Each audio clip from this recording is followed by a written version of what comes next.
ఆంధ్రప్రదేశ్లో ఎన్నికలకు సంబంధించి ప్రజల తీర్పు ఎలా ఉందో చూశారని, ఈ ఎన్నికల్లో ఆరా మస్తాన్ సర్వే ఏమైందో చూశారని, ఆరా మస్తాన్ది కేవలం బెట్టింగ్ల కోసం జగన్ అండ్ కో చేసిన ఫేక్ సర్వే అని టీడీపీ సీనియర్ నేత మాజీ ఎమ్మెల్సీ బుద్ధ వెంకన్న అన్నారు. మేము ప్రతిపక్షంలో కూడా దమ్ముగా ధైర్యంగా ఇక్కడే ఉండి పోరాటం చేసాం. అది వీరోచితం అంటే.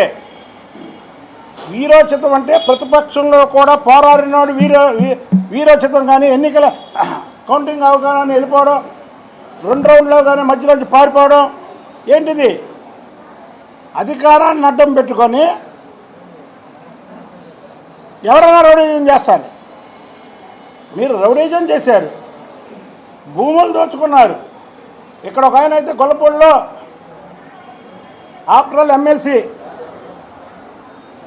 దాదాపు 300-400 కోట్ల రూపాయలు సంపాదించాడు. ఇవన్నింటి మీద కూడా ముందు ప్రభుత్వం ఎంక్వైరీ ఉంటుంది. సజ్జల రామకృష్ణారెడ్డిని ఇవాళ రేపు లోపడేస్తారు. ధనంజయ రెడ్డి సిఎస్ అవినీతికి అసలుకి అనుకుండా వీళ్ళందరినీ కూడా వదిలే ప్రసక్తే లేదు. ఎందుకు వదలమంటే ఈయనే మా సొంత ఆస్తులు దోచుకోవాలా, ప్రజల ఆస్తులు దోచుకున్నారు. మేము చెప్పాం, మేము అధికారంలోకి రాగానే ప్రజల ఆస్తులు ప్రజలకు అప్పచెప్తామని.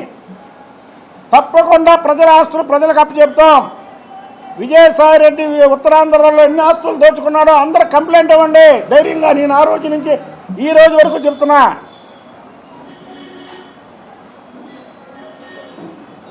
ఇన్ని లక్షల మెజార్టీ అంటే ఒక్కొక్కరు అన్ని వేలు నేను చెప్పా. ఇది డబుల్ హీరో సినిమా. ఎప్పుడైతే చంద్రబాబు నాయుడు గారు, పవన్ కళ్యాణ్ గారు ఒక వేదిక మీదకి వచ్చారో ఇది ఒక డబుల్ హీరో సినిమా అయిపోయింది. ఎవరో కూడా తెలుగుదేశం పార్టీ శ్రేణులు కానీ జనసేన ఆ శ్రేణులు కానీ ఇది మేము గెలిచాం లేదా మాకింత మెజార్టీ వచ్చిందని ఎవరు మాట్లాడకండి. మీకు వేసిన ప్రతి ఒక్క ఓటు కూడా చంద్రబాబు నాయుడు గారు, పవన్ కళ్యాణ్ గారిని చూసే వేశారు. అది మనం దగ్గర పెట్టుకొని పని చేయాల్సినటువంటి బాధ్యత ఇవాళ గెలిచిన ప్రతి ఒక్కరి మీద ఉంది. జగన్మోహన్ రెడ్డికి వ్యతిరేకం 2 హీరోలు అవతల ఒక విలన్. ఒక విలన్కి 2 హీరోలకి మధ్య జరిగిన ఫైటింగే మే 13 జరిగినటువంటి పోలింగ్. ఆ పోలింగ్లో రాష్ట్ర ప్రజలు ఇప్పుడు వరకు భారతదేశ చరిత్రలో ఇంత మెజార్టీలు ఇచ్చిన చరిత్ర దాఖలాలు ఎక్కడా లేవు. అది ఇక్కడ ఈ 2 హీరోల ఇది. చంద్రబాబు నాయుడు గారు ఇంకోటి చెప్పాలి. మనం సినిమాలు చూస్తాం. బాహుబలి వచ్చింది ఫస్ట్, తర్వాత బాహుబలి 2 వచ్చింది. కానీ 2024 జూన్ 4 మళ్ళీ తెలుగుదేశం పార్టీ 2. మీకు ఏదైతే 41 సంవత్సరాలు 1, ఎందుకంటే తెలుగుదేశం పని అయిపోయింది అన్నారు.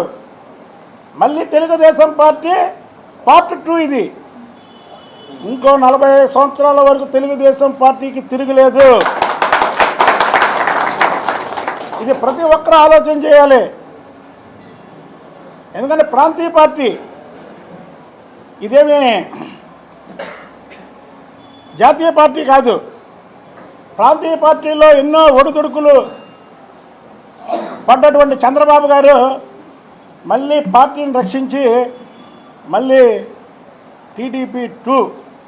ఇందులో చంద్రబాబు గారికి ఎంత పాత్ర ఉందో మాకు తెలిసి లోకేష్ బాబు గారికి కూడా అంతే పాత్ర ఉంది. ఈసారి భువనేశ్వర్ గారికి, బ్రాహ్మణి గారికి కూడా పాత్రలు ఉన్నాయి. నేను ఈ మాట ఇవాళ చెప్పడం కాదు, గత సంవత్సర కాలంగా చెప్తున్నా. ఎందుకంటే వాళ్ళు తూర్పు, పడమర, ఉత్తర, దక్షిణ లాగా విడిపోయి ప్రజల కోసం పోరాటాలు చేశారు, ప్రజల పక్షాన ఉన్నారు. కాబట్టి ఇది తెలుగుదేశం పార్టీ 2 మళ్ళీ ఇంకొక 40 సంవత్సరాలు దీనికి తిరుగులేదు, ఎదురు లేదు. చంద్రబాబు నాయుడు గారు, పవన్ కళ్యాణ్ గారి కాంబినేషన్లో ఇది పెద్ద విజయం. ఈ విజయం మోడీ గారికి, చంద్రబాబు నాయుడు గారికి, పవన్ కళ్యాణ్ గారికి అంకితం. ఈ ముగ్గురు మనగాళ్ళు, వీళ్ళు ప్రజలను రక్షిస్తారు, ఈ రాష్ట్రాన్ని బాగుపరుస్తారు అని క్యాండిడేట్లను చూడాల. నేను చంద్రబాబు గారికి ప్రభుత్వం పోయిన 6 నెలల్లో చెప్పా హైదరాబాద్లో, సార్ మీరు మళ్ళీ 2024లో ఇచ్చాపురం నుంచి చిత్తూరు వరకు మీరు ఎవరికి బీఫార్మ్ ఇస్తే వాళ్ళు అసెంబ్లీలో ఉంటారండి, మీరు ఎంపీ టికెట్లు ఎవరికి బీఫార్మ్ ఇస్తే వాళ్ళు పార్లమెంట్లో ఉంటారండి అని చెప్పాను. అలాగే జరిగింది. కాబట్టి ఎవరైనా సరే అధికారం ఉందని ఓవర్ యాక్షన్ చేయకూడదు. వైసీపీ వాళ్ళు ఓవర్ యాక్షన్ చేశారు. ఆ ఓవర్ యాక్షన్ చేసిన వాళ్ళు మా కృష్ణా జిల్లాలో, అందులో తెలుగుదేశం